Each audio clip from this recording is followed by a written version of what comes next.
ఇప్పుడు జరుగుతున్నాయి, అప్పుడు జరుగుతున్నాయి. ఇప్పుడు ఏమైపోయిందంటే డెమోక్రసీ అంటే ఒక ఆట అయిపోయింది.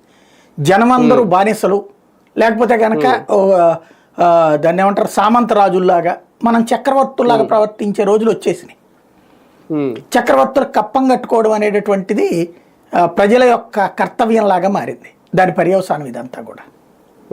కానీ చిలకలూరిపేట నియోజకవర్గం వైసీపీకి ఇంకా క్రమక్రమంగా కంప్లీట్గా దూరం అవుతుందా, లేదంటే టీడీపీ దూరం చేస్తుంది? అది మనం ఎట్లా చెప్తాం? ఇప్పటికిప్పుడు ఒక ఎలక్షన్లో వాళ్ళు గెలిచారు, ఒక ఎలక్షన్లో వీళ్ళు గెలిచారు, మళ్ళీ ఎలక్షన్లో తేడా వచ్చింది.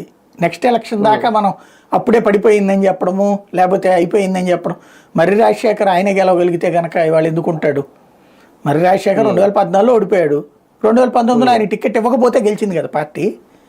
2024లో ఆయన టికెట్ ఇస్తే గెలిచేదని ఆయన ఫీలింగ్. అక్కడ బేసిక్గా వెరీ సింపుల్ లాజిక్. ఇద్దరు ఒకే సామాజిక వర్గం వాళ్ళకి ఇస్తే ఏమవుతుంది? ఆ మెజార్టీ, ఆ సామాజిక వర్గానికి సంబంధించిన మెజార్టీ అవతలకి పోతారు. అంటే ఆ మెజార్టీ సామాజిక వర్గం పార్టీలు చేస్తారు. ఫర్ ఎగ్జాంపుల్ అక్కడ కమ్మ సామాజిక వర్గం బలమైన ఆర్థిక మూలాలు ఉన్నది. వాళ్ళు ఖచ్చితంగా తెలుగుదేశానికి వెళ్తున్నప్పుడు మళ్ళీ అదే కులపు వాళ్ళకి ఇస్తే ప్రయోజనం ఏంటి? అంటే ఒకటి సార్, కులం అనేది ఒకటి, ఒక రాంగ్ ప్రిడిక్షన్లో ఏమన్నా వెళ్తున్నారా జగన్ గారు అనేది?